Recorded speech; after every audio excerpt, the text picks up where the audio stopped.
NFL fans are just built different, plain and simple. All the tailgates, the face paint, the stadium energy on a Sunday afternoon, it's just unmatched. Football's a great sport, no question about it. But it's really the passion of the fans that makes this league so special. But sometimes, that passion crosses a line. And sometimes it obliterates the line, sets it on fire, and throws beer bottles at whoever drew it in the first place. From legendary meltdowns that shaped an entire fan base's reputation, to viral moments that got people fired from their jobs, to incidents so absurd that you genuinely cannot believe that they actually happened. There's no denying that NFL fans have done some truly wild things over the years. Some of these will make you laugh, some will make you cringe, but either way, let's dive into 10 times NFL fans went way too far, and then you can be the judge.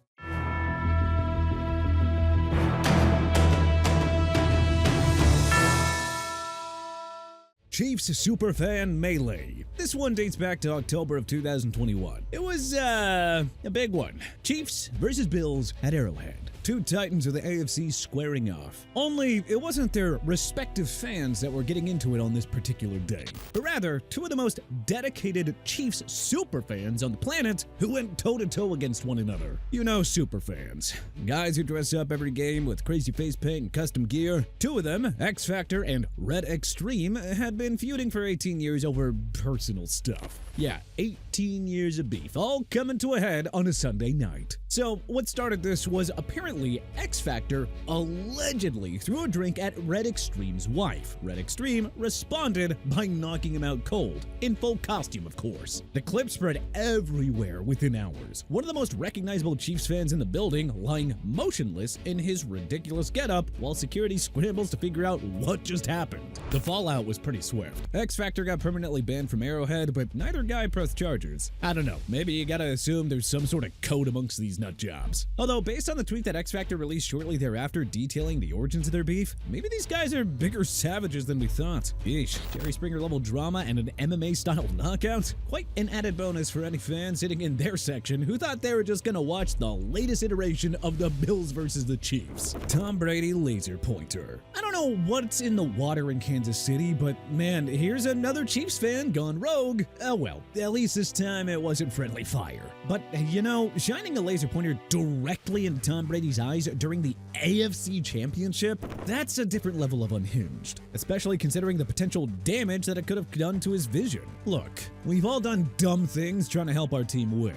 Maybe you wore your lucky jersey. Maybe you had a little superstitious ritual before a big play. But I mean, trying to blind the opposing QB? Well, that's definitely a bridge too far. This all dates back to January of 2019, again in Arrowhead Stadium, with the Patriots at Chiefs for a trip to the Super Bowl. After the game, footage emerged of a green laser beam hitting Brady's face and helmet at least 3 times during the broadcast. The NFL investigated, and they found their guy, a 64-year-old named Dwayne Morgan, a senior citizen, bringing a laser pointer to a playoff game like some kind of discount Bond villain. Morgan got banned for life and charged with disturbing the peace. Feels kind of light when you're actively trying to blind someone, but whatever, we're not here to play prosecutor. The salt in the wounds for Morgan was that the Chiefs lost anyway, and Brady went on to win another Super Bowl. I don't know, maybe he should have tried to distract D Ford on that last fateful play so he didn't line up offsides.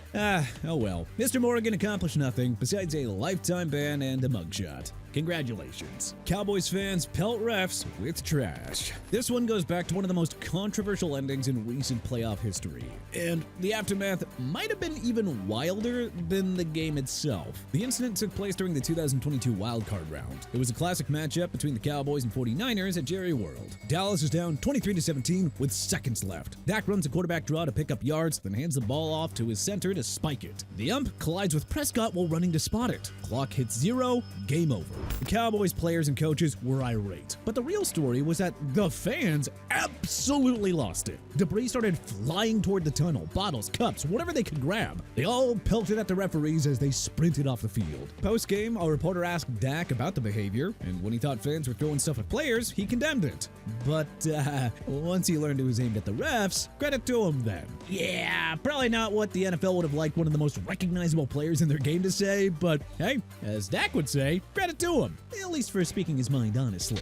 Kevin Patullo egging. Look, it ain't easy playing in Philly, regardless of whether you're a visiting player or you play for the Birds. Heck, just ask Eagles offensive coordinator Kevin Patullo, who just this year had his home egged. And this was not just like a couple of eggs from some bored teenagers. No. This was full-on targeted vandalism caught on TikTok, clearly by Eagles fans furious about the offense. All right, fans were frustrated, fine. But driving to a man's house in Morristown and throwing eggs at it? That is not holding the team accountable. That is just unhinged behavior, which, probably only worsened their situation too, because shortly thereafter, Nick Sirianni came out and said that he's not changing the play caller, which probably made the egg throwers even angrier. Craziest thing about this whole story is that it happened with Philly sitting in first place in the NFC East and looking poised to make another playoff run to defend their Super Bowl title. The fans were irate over the loss to Chicago on Black Friday and the offense's relative struggles throughout the season. But again, your team was in first place, and you're finding coaches' houses, driving to it on your free time, and egging them? Oh my goodness. Yeah, definitely a step too far, even for Philly. Santa snowballs. Hey, speaking of Philly, this list would not be complete without paying tribute to an all-time classic. The incident that launched 1,000 Philly fans are the worst takes. And honestly, fair enough. For this one, we have to venture back to December of 1968, when the Eagles were not in first place, but rather were 2-11, wrapping up what was, at the time, the worst season in franchise history. Fans were furious. Not just because the team stank, but because in the midst of a horrible season, they won 2 meaningless games at the end of the year, which ended up costing them the first overall pick in a highly touted draft. So, when halftime rolled around and the Christmas pageant started, let's just say the crowd was not feeling so holly jolly. The original Santa couldn't make it through a snowstorm, so the Eagles pulled a 20-year-old fan named Frank Olivo out of the stands to fill in. Olivo had a personal tradition of dressing like St. Nick for the last Eagles game of every season, but his peers, they didn't take too kindly to him on this particular day. The poor man got pelted with snowballs, beer bottles, and hoagies. Over at least 100 projectiles by his estimate. And thus, the precedent was set for generations of Eagles fans to come. Cleveland's bottlegate. Browns versus Jaguars in Cleveland, December of 2001. That's when an incident that literally changed how stadiums sell beer took place. Cleveland was 6-6, fighting for a playoff spot. Late fourth quarter, Tim Couch hit Quincy Morgan on 4th and 2 for what looks like a first down. The officials agreed, and the Browns spiked the ball with 48 seconds left. But then, the refs drop a bomb. They're reviewing the catch from 2 plays ago, which, by rule, you can't do once the play starts, but hey, they did it anyway.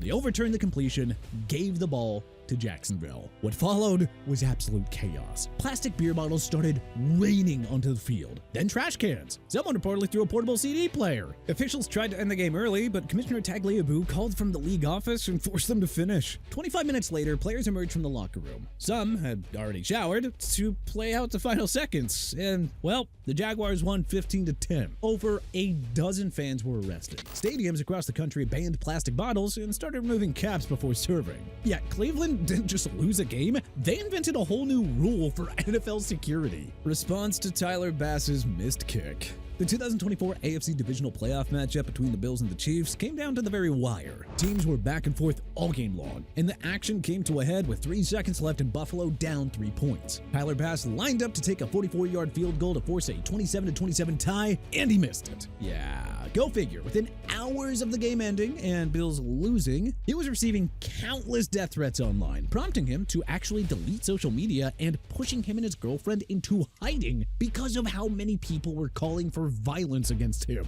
The only silver lining in this disturbing tale is that the true fans of Bills Mafia flipped the script. You see, word got out that Bass supports a cat rescue called the 10 Lives Club, so fans started donating $22 at a time, a respectable donation amount honoring his number 2 jersey number in his name. And once Taylor Swift fans got involved, since, she was at the game, the donations went crazy, getting up near $500,000. Deranged fans tried to destroy a guy's life, normal fans saved hundreds of cats instead. Yeah, taking a step back and looking at this, football is genuinely really weird sometimes. Friendly fire in Cincy.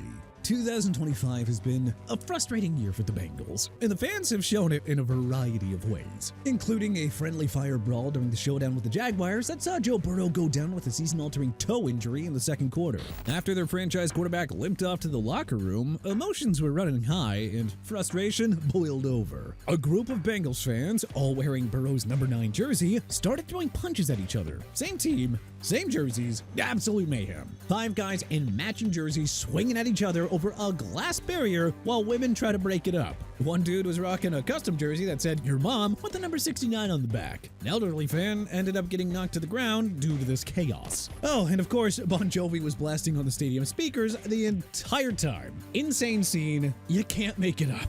Nobody knows exactly what started this brawl. Maybe it was trash talk, too many beers, just pure frustration watching Burrow get hurt again. But man, the optics of Bengals fans beating up other Bengals fans in identical jerseys while a rock anthem plays, yeah, that is going to be living forever on the internet. Eagles fan viral misogynistic tirade. And who would have thought? Here we go, back to Philadelphia. Yeah, during last season's NFC wildcard matchup with the Packers at the Link, an Eagles fan was caught on camera letting loose with a misogynistic tirade against a female Packers fan sitting in front of him. This footage spread instantly, because this wasn't just standard trash talk, it was nasty, hateful stuff that made national news. The couple explained later to the media that they'd actually been having a great time with friendly banter from other fans before this guy decided to cross every line imaginable. Within 48 hours, internet sleuths identified him. His employer, a New Jersey consulting firm called BCT Partners, issued a statement condemning the behavior and announced that he had been fired. Shortly thereafter, the Eagles banned him for life.